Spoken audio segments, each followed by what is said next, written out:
But ultimately, the fascia is the membrane that is around every single muscle fiber, that joins every single muscle group, to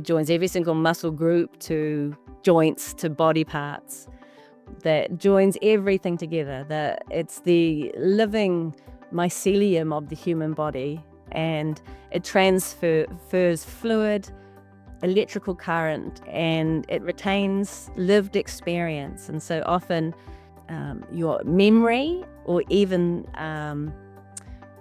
your DNA memory or your ancestral memory, can be held within the fascia. Wow. What Rife found when he began to do his experiments was that certain pathogens have a range of frequencies. So cancer might exist from 170 hertz right up into 400,000 hertz. And you can aim, if you know the specific pathogen that you have, you can aim a specific frequency. And when that frequency hits that pathogen, it will destroy it. So it's a very, very powerful machine. Rife was incredible. You can look him up at some point in time and see his work. He had an incredible experiment at one point where he took about 16 terminal patients, people who suffered from terrible diseases, mostly cancer, but some autoimmune diseases. We're in the middle of a big wave right now. We're in the middle of this crumbling of the medical paradigm and the reinstating of the natural paradigm. So there's this wave of awareness of all things that are natural health, sound healing, frequency devices, hypnosis, body work, meditation, forest bathing, anything, saunas, anything you can think of that is taking ownership and accountability and giving it back to the person rather than sending it to a medical professional and then getting a pill to pop, which is not healing. That is managing symptoms, but it's not actual healing.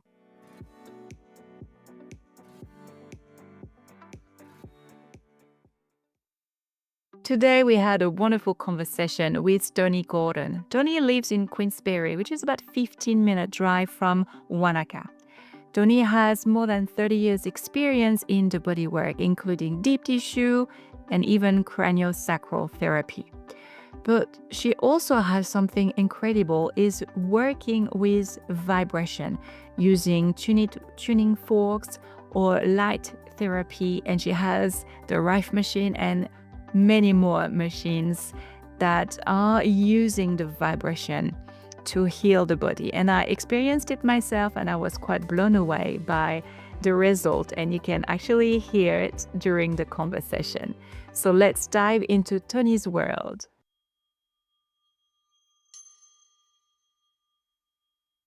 Hi and welcome everyone at What is Your Gift? Today we have Toni. Toni is living in Queensberry, close to Wanaka, and I went to see her a few weeks back for a session for myself, and I was quite blown away for the result. And I'm really, really grateful for Toni for saying yes to the invitation. Hi, Toni, how are you? Hi, Lily. I'm good. Thank you for inviting me on. It's a pleasure. I was actually really looking forward to this conversation because we actually can see that behind you, those incredible tools. Because when I came, you've been a massage therapist and body worker for over 30 years. But what I love is that there is a lot of vibrational tools, and it's something that I was quite blown away because during our session, you used one tool. Maybe at some stage you will be able to show us what this is, and the result was quite blown away. It blew me away, and I'm gonna quickly say what happened. We had a really amazing conversation, but I had in mind this idea of I wanted to stop drinking this glass of wine that I usually had every night, but that was in the back of my mind and we never came with that. And right after the session, it was completely gone. It was like I had a self-hypnosis And I do believe that it is thanks to this session, because since then, I don't even have the craving. I don't even have the envy. It's completely gone out of my system. And I do believe it's whatever you've been using.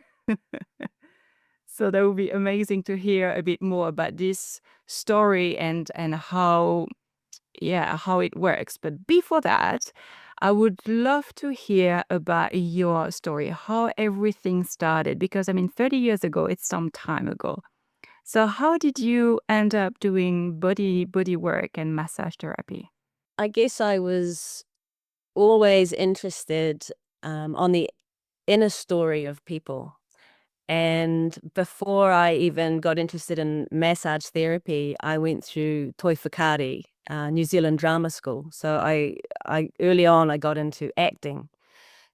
And what was really interesting for me was to observe people like you do when you're an actor, and to see where emotion was trapped in the body. So you would see the way people move and the way they hold themselves and the way they speak was an indicator of what kind of patterns they are holding, what kind of beliefs they have about themselves, what kind of thing is going on in their mind.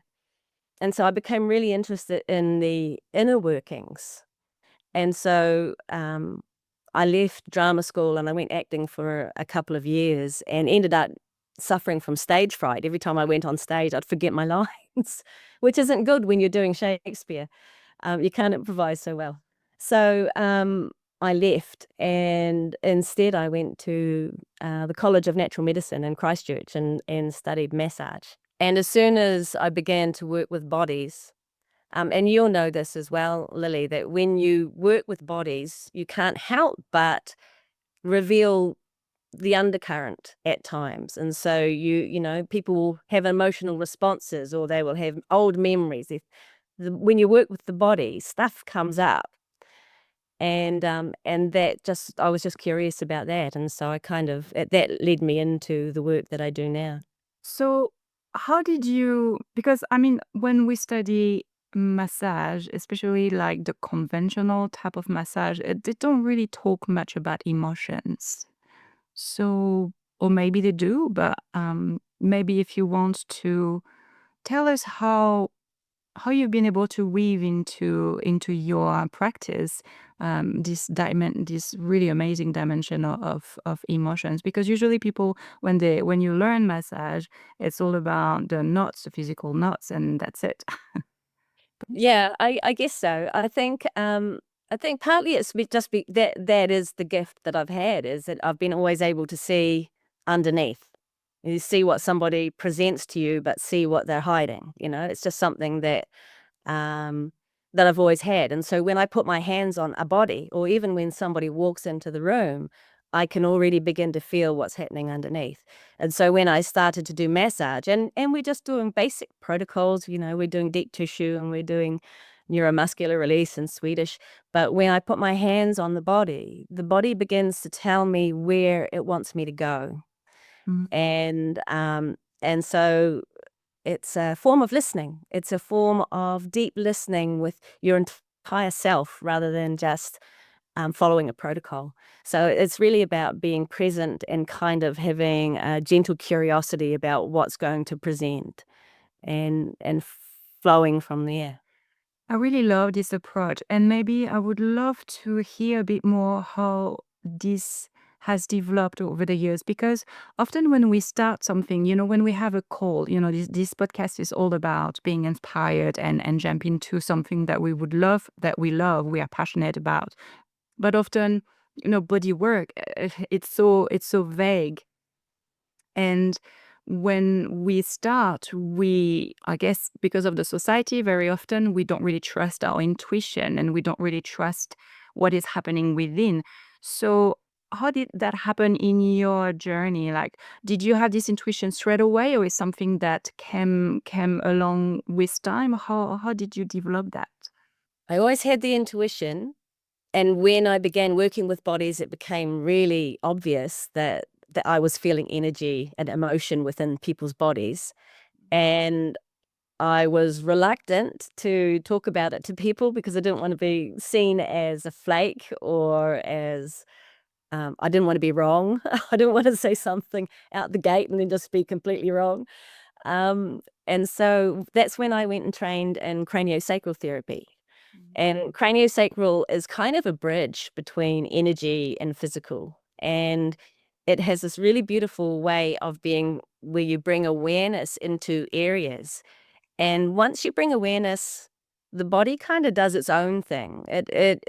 It just needs a little kind of attention and witnessing to actually begin to instigate its own changes. And so when you begin to do craniosacral therapy, because the craniosacral rhythm is so subtle, you have to be really, really still inside to be able to feel it and to be able to hear it. And in the beginning, I used to hold my breath so that my breathing wasn't interrupting my ability to hear and to feel. And even then, sometimes my heartbeat would get in the way. So because it's such a fine kind of a rhythm, you really, really hone that sense of being able to sense into the body. And I think that's where it really developed was back then when I was first learning that.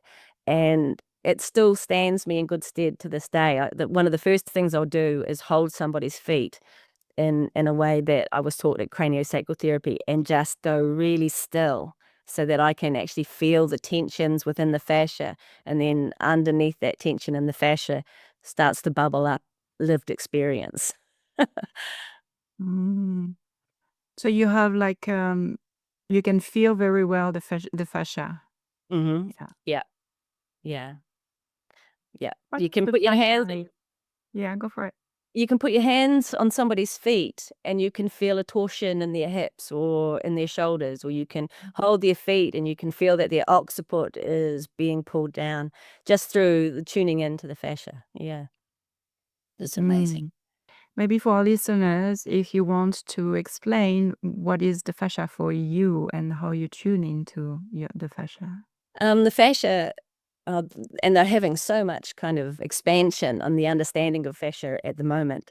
Um, but ultimately, the fascia is the membrane that is around every single muscle fiber, that joins every single muscle group, that joins every single muscle group to joints, to body parts, that joins everything together. It's the living mycelium of the human body, and it transfers fluid, electrical current, and it retains lived experience. And so often your memory or even your DNA memory or your ancestral memory can be held within the fascia. Wow. And do you know how it communicates through the muscles and the deeper layers? How it communicates, I guess, it's physical and it's energetic. And so in the physical realm, when you have a trauma, so when you physically traumatize your body, you fall over or you sit in front of the computer too long, holding your head forward like I do. The fascia loses its elasticity. It becomes less hydrated and it becomes adhesive. And so it holds the muscles in place in that pattern. And so quite often you can go and get just the basic massage. And if you're not addressing the fascia, the muscles will end up back in that same position because the fascia hasn't been released. Mhm. In terms of relating more deeply, I don't understand the pattern in which fascia holds or retains memory. I only know from my experience that when I work with it, that's what comes up for people. Yeah. Yeah. Because you have, I mean, when I came into your room, I've seen this little room with so many, call that toys, but they are very expensive toys and really precise toys. But maybe if you want to tell us how you came into the vibrational medicine inside of it, because it's part of your, yeah, part of your service. Um, I injured myself in 2016. So my partner Lyle and I build houses, and one year I helped to paint 2 houses inside and out with big commercial rollers, and I wrecked my shoulder and my neck. And I knew that I couldn't do deep tissue and a lot of sort of physical massage anymore. And I was still working conventionally. I was playing energetically, and I was doing deep work with friends and family, but I wasn't translating that through into my clinic. I was just, unless people seemed really receptive. So I had to kind of slow down and stop, and I needed to move sideways. And I always had this thing in my head about frequency and vibration, and it niggled me. I couldn't understand what the difference was between frequency and vibration. And I wandered around for months. Every now and then it would pop into my head. What's the difference between frequency and vibration? Why do people say sometimes I like their frequency or I like their vibration? What's the difference? And finally, one day, I Googled it. Yeah. And when I Googled it, I ended up coming across tuning forks and just being so fascinated by field tuning, and really fascinated. I'd always felt like there was an electrical component to the body doing energy work. But here was this amazing explanation about how electric the universe is and how our bodies are electric. And as soon as I fell into that rabbit hole, the whole world just, I bought my first set of tuning. It was about 2018. So it took about 2 years to kind of recalibrate in the direction of frequency.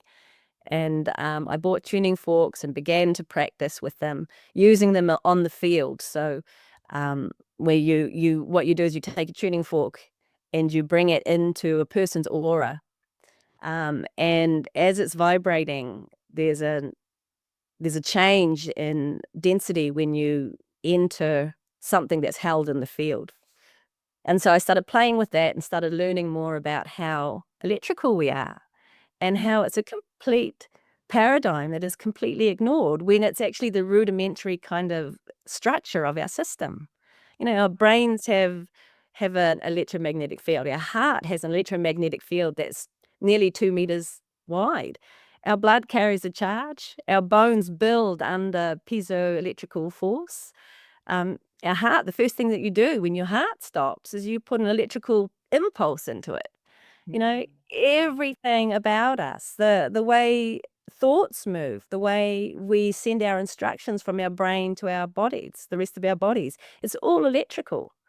And so we just ignore that.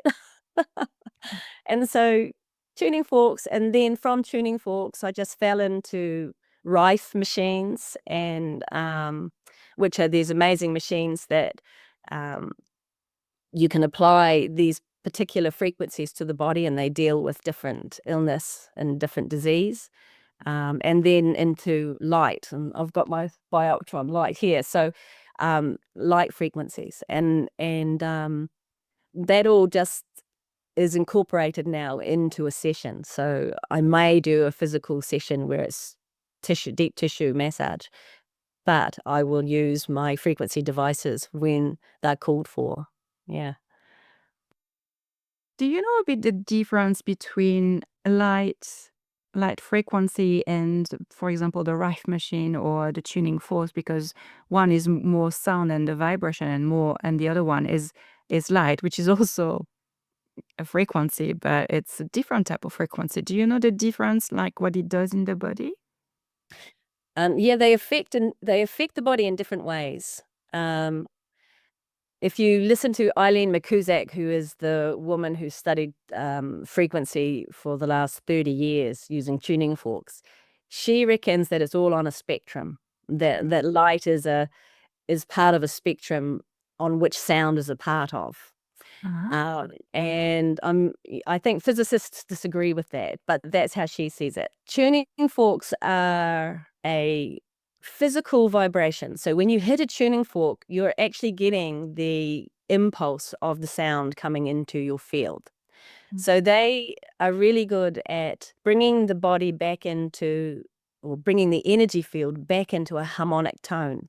So if you have something where you're holding a negative belief or a trauma in your field, then that is dissonance. And so when you strike a tuning fork and you allow that to play into the field, that will tone the field and it will enable that dissonance to be discombobulated and then released back into the body.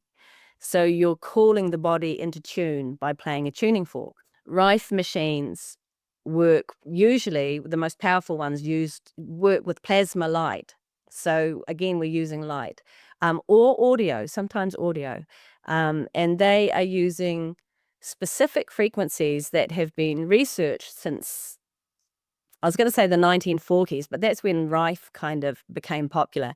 But people were working with electricity for almost 100 years before that. So frequencies were discovered to affect certain things. So Rife machines using pulsed light will send frequencies into the body itself, and they can affect pathogens within the body. Generally, the Rife frequencies are killing frequencies for pathogens, and so what Rife found when he began to do his experiments was that certain pathogens have a range of frequencies. So cancer might exist from 170 hertz right up into 400,000 hertz. And you can aim, if you know the specific pathogen that you have, you can aim a specific frequency. And when that frequency hits that pathogen, it will destroy it. So it's a very, very powerful machine. Rife was incredible. You can look him up at some point in time and see his work. He had an incredible experiment at one point where he took, I think he took about 16 terminal patients, people who suffered from terrible diseases, mostly cancer, but some autoimmune diseases.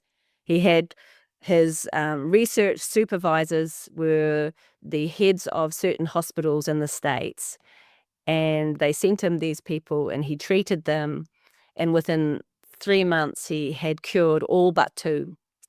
And in the last 2 weeks he tweaked his frequencies and he cured the last 2 as well. So he cured every single terminal patient that he had. And so he was everywhere in the newspapers. He was really popular at that time. And then, unfortunately, when he tried to patent his work, the wheels fell off, and the American Medical Association didn't want him to, didn't want him to get out there. They rescinded, they took any machine that any medical professional owned at the time, any clinic, and took them off them, and doctors lost their license if they practiced. And his lab burnt down, and he ended up, I think he died an alcoholic at the age of 86. So it's taken a long time for that work to come back out and for that research to kind of be resumed and for those machines to be rebuilt. Light, first person to really that I know of that was quite knowledgeable about light and color was a gentleman called Dinshaw Gagliardi, who came to the States and set up an institute. And he was a genius. He was at university at about the age of 14, and he trained as a doctor, and he also trained as an electrician, and somehow fell into light therapy. And he actually had a ward at the Philadelphia Women's Hospital for 10 years. I think it was either 1940s and 1950s, where he treated people with terrible burns with blue light. And he was one of the most successful burns wards in the country. And he was taken to court many times by the American Medical Association and various factors, and won many, many of his court cases. But they just didn't stop. They just kept taking him. But that institute sort of survives today. So light operates slightly differently than sound. It's a higher frequency. It works more energetically. But, saying that, the bioptron, I have seen some amazing things. It can stimulate the growth of stem cells. It can destroy skin issues that you have, any kind of eczema or psoriasis or boils or any kind of infections. When you start putting the color with it, different colors have different capacities to heal. So blue was a really calming color. Anytime that you want to kind of settle your system down, you can use blue if you've got inflammation. If you want to stimulate something, you might use orange or red. If you want to balance something, you might use yellow or green. So I can't explain the difference in terms of the frequency themselves, in terms of how they're applied through those particular mediums, through light and through vibration, through sound. But I can tell you what they do, I guess. Yeah. And was it hard to find the information for you to learn, or did you find some good resources? I think once you get into an algorithm on the computer, it Mhm. takes you there. Um, Yeah, true. and you find one person who's talking about it, you find one expert, and they will speak about other people, and then you just follow that track. Sometimes if you get onto Google, it might only tell you the negative stuff about natural health and things like this. Um, so you have to maybe scroll down onto the third page before you start finding those people advertising or speaking or doing their teaching. But I think what happens is when you become fascinated by something, you just keep digging. You can't help Mm. it. Yes, that's right. And I think it is changing as well. I guess I've got a similar algorithm as you, but I found on Instagram a video and I was quite blown away by a business in the States, and it was FDA approved, which is huge. And it's a machine, I guess it's similar to Rife, that that is able to target the specific uh, liver cancer. Oh, yeah.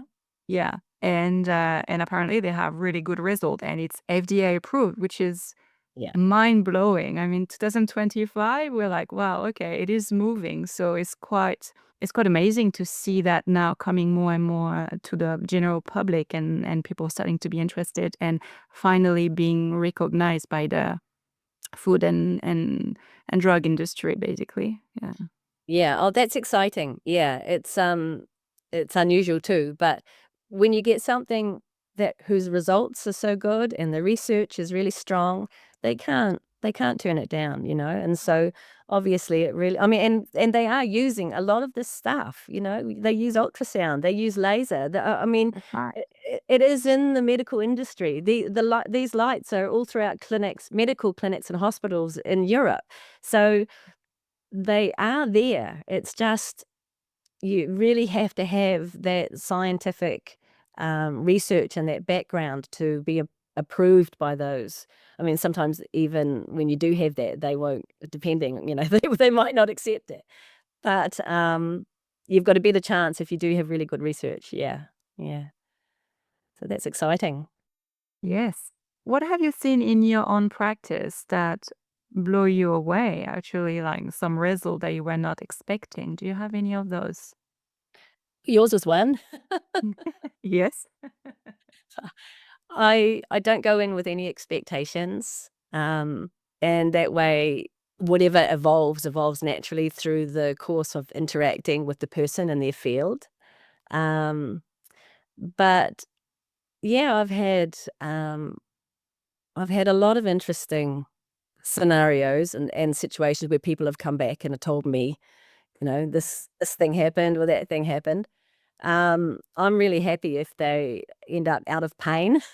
Mhm. And quite often, the subtler work that I do, I remember saying to you, it's not dramatic. When you bring somebody back into balance, it's not a dramatic thing. When you release something that is something that they've been holding, and you replace it with coherence and a space where they can fill it with themselves, where they return to wholeness, it often just feels like they're calmer. They get off the table and it's an anticlimax. They just feel good, and it's not until they might look back 3 weeks later and go, oh, I haven't reverted to that pattern. Just like you, I haven't been depressed. I haven't needed to cry so much, or I haven't felt so alone.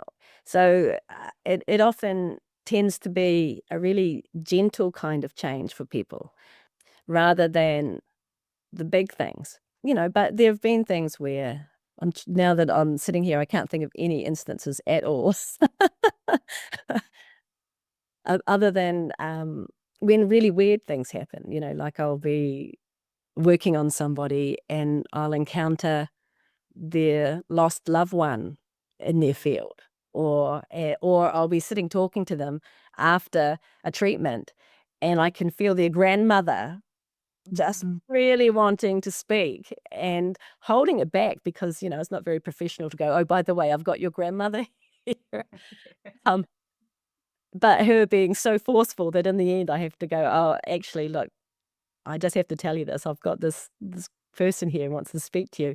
And then speaking whatever feels that comes through and having the person in front of me just dissolve into recognition and love and loss and, that happens on the odd occasion. But yeah, let's keep talking. And if I can remember any of those instances that have been.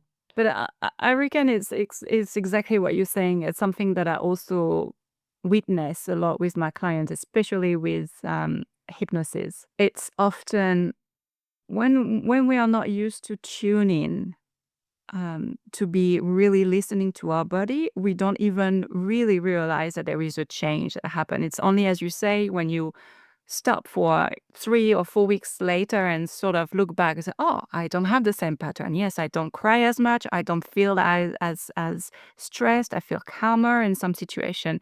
And it's quite interesting to actually asking this question to people. I like sending them an email, a month or two. And sometimes they will respond to me and they say, I didn't see any changes, but then now that I'm thinking about it, all that has changed. And it's exactly what you're saying. And it's because we, in our society, we haven't been really taught to be aware of what is happening in our body. And so life goes on. The issue is gone. Yeah. And we forgot that we were in pain for months or maybe years, and it's gone. So many times I hear that. So Yeah. I think it's actually quite a good statement to say, and it's very powerful for people to say, maybe I should think about next time I'm going to see this person, be more tuning into my body and sense the difference. Yeah, that's very similar, isn't it? And it's I think partly we're in a time where we're so distracted and we look so far outwards that we don't spend enough time sort of soul searching. And so we don't sit quietly and go, what is this? Why is this? And if we do feel pain, or emotional pain as well, we keep ourselves busy so we don't have to deal with it. That's right. We don't actually, we try to be strong and we stuff it down and we carry on. And it's just taking that time to come back to yourself, to be authentically with what you are feeling. Because when you shine light on it, when you expose it, it actually travels through you. You process it and you get rid of it. That's right. And there's so many people who are walking around with stuff they don't need. If they That's right. just sat for a bit, Yeah. And I remember the session with you, like I felt very light and ground, it's not heaviness, but I felt more like grounded. My feet were like landing more on the earth, so there was like a heaviness, like I'm on earth, but a lightness in general. And then life went on, but because I guess I'm very tuned in, I made the link. But I would say there was a part of me that was saying, nah, like nothing really happened in this session. But then I was like, no, hang on a minute. You wanted to stop this habit, and you knew it was a habit, and that you don't really need to have this habit.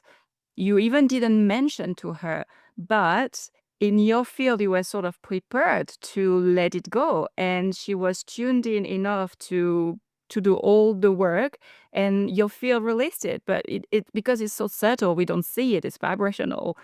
Um, I couldn't sense it, yet the result was there. And it's when I stopped and I looked back, I was like, no, definitely something happened here, because the way, like, there is absolutely no more desire to drink. Like before, it was more, at the end of the day, I worked, I've done so much for my business, for my clients, and I need a reward. It's gone. Yeah. Don't need that anymore. And the only thing is because I had a session with you. So whatever happened, it released it. So Part of that is that glass of wine is a symptom. yeah. And so you can come in and go, I want to get rid of my need to drink, but it's, why do I need to drink? Yeah. And so when we bring you back into your body and we go to an area where there is trauma that is unresolved and we witness it, we are bringing back an alignment and a balance that creates a stillness inside you where before there was an agitation. And that agitation was causing the desire to need to have a reward or to have something that kind of nurtured you. But once we go to a point where that trauma is speaking and we allow that trauma just to bubble up and to be witnessed and to be breathed, then it's not sitting there as agitation deep within you anymore. And instead you have stillness. And so that's why that desire isn't there. That's right. And it's not that we address the drinking. In fact, if I tried to, I wouldn't have succeeded, no doubt, But by working on that level of coherence and alignment and going deep into the agitation and revealing that, that's what brings that sense of wholeness. And when you feel more whole, you are much less fragile. Yeah. Yeah. Yeah. It's incredible because it's it's another technique, and it's extremely powerful. I see that with my clients with self-hypnosis as well, but it's another approach, and it's what I love, because we are working with the same thing but with different tools, and it's magical. Yeah, and it's great when you can work them all together. So I often will send people to different people because if you really want to get rid of something, hit it at a whole lot of angles. Don't just hit it with one angle. Yeah, So it's great that we are all diverse because it just gives us a broader range to be able to reach people with, I think. Yeah. that's right. Where do you see, in the ideal world, where do you see us as a society evolving using those tools? How do you see the future? Um, we're in the middle of a big wave right now. We're in the middle of this crumbling of the medical paradigm and the reinstating of the natural paradigm. So there's this wave of awareness of all things that are natural health, sound healing, frequency devices, hypnosis, body work, meditation, forest bathing, anything, saunas, anything you can think of that is taking ownership and accountability and giving it back to the person rather than sending it to a medical professional and then getting a pill to pop, which is not healing. That is managing symptoms, but it's not actual healing. So that awareness that the body is an organic instrument that needs to be treated with respect, and when it is, and when it's given what it needs to survive and to live and to thrive, then illness can't stay in that framework. And so I see people like us stepping up and becoming more and more popular, more and more awareness around them. Um, Networks of people, like I've got here in Wanaka, a health collective of 11 health practitioners who are all working in natural health one way or another. And we have this collective that meets once a week, and we have built this kind of foundation, and we cross-refer to each other, and it's like a small community. And so the more and more people who sort of create that, the more and more therapists who join together into these collectives are more easily found by people, and they become more of a part of the community. So that's where I see that we're on a rise of the wave. We're at the front of it, but we're going forward. There's going to be more.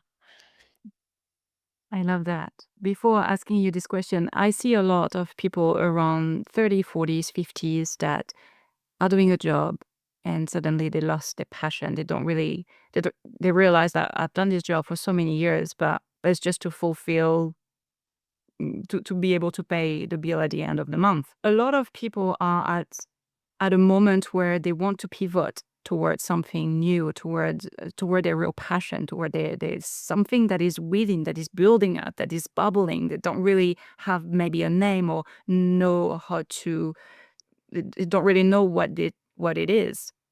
So what would you tell to someone watching this interview and suddenly start thinking, oh, I just love the idea of um, learning about vibrational medicine and this type of work. What would you tell to this person to start to go toward this goal? I would say hold it in your head as play. So as you are turning away from what tires you and you redirecting towards what excites you and inspires you, don't put pressure on it to form too quickly into something. Just play, explore it. Talk to people who interest you, who are doing it. Call them up, corner them at the pub. I don't know. Just begin to have conversations, and ultimately find your tribe.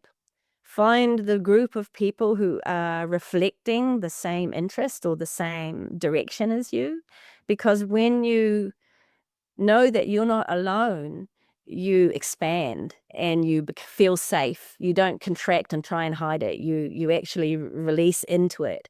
And when you know that there is moral support there and there's someone who's got the same perspective as you, then you open up and you build that energy, and that energy creates a flow. And when you're in that flow, information will come in naturally, and coincidental meetings with people, things turning up in magazines, and put money towards it. Instead of going out and going on the booze on a Friday night, go and see somebody and who is doing what you want to do and have a treatment. So just get in, but just treat it as an exploration and allow it to be up in the air until it begins to show you the direction that it wants to go in and that feels good for you. I love asking this question because everyone brings a new insight, a new perspective, and it's always beautiful to hear. Thank you. Toni, is there a question that I haven't asked you yet and you would love me to ask you? I can't think of one. I think you've been very thorough. Do you have anything coming up or any exciting event or something or in your life that you would like to share? Um, I'm starting to do something new, and if anybody wants to come and have a try, I'd be happy to have some test subjects. I'm creating a resonant sound structure around my table where I would place 10 tuning forks of a harmonic resonance so that they all work together and they relate to the different energy points or chakras in the body. And then I strike them in unison. So I'm creating a vibrational sound geometry in the field of the person who's lying there. So that's what I'm up to. I'm just exploring what happens when I do that. Wow. So you're doing in one-on-one with an individual, or is it a group Yeah, one? it'd be one-on-one. Yeah, it'd be one-on-one. But I'm also holding meditation groups for people who want to, once a month, we get together and we meditate to anchor in the energy of New Earth.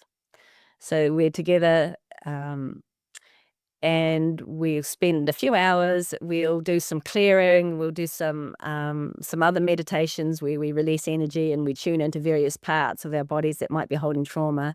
And then when we get clear and we get really positive, we sit down and we do a meditation on what it is that we want to occur in the world and how we want the earth to be and the shape of our society and our communities. And we talk about it, so we get it really clear, and then we sit down and we breathe together and we meditate and we anchor that into the now. So if anybody feels interested to come along and partake in one of those events, just give me a yell. There's no charge for anything. It's just turning up and hanging out, maybe bringing something to eat for lunch and come and share your energy. So if they are interested in coming, how do they contact you? Best would be to either email me or text me, or call me. Yeah. All right, I will put in the show notes your email, maybe not your phone number, just because it's it's YouTube, but just Okay. your email. Okay.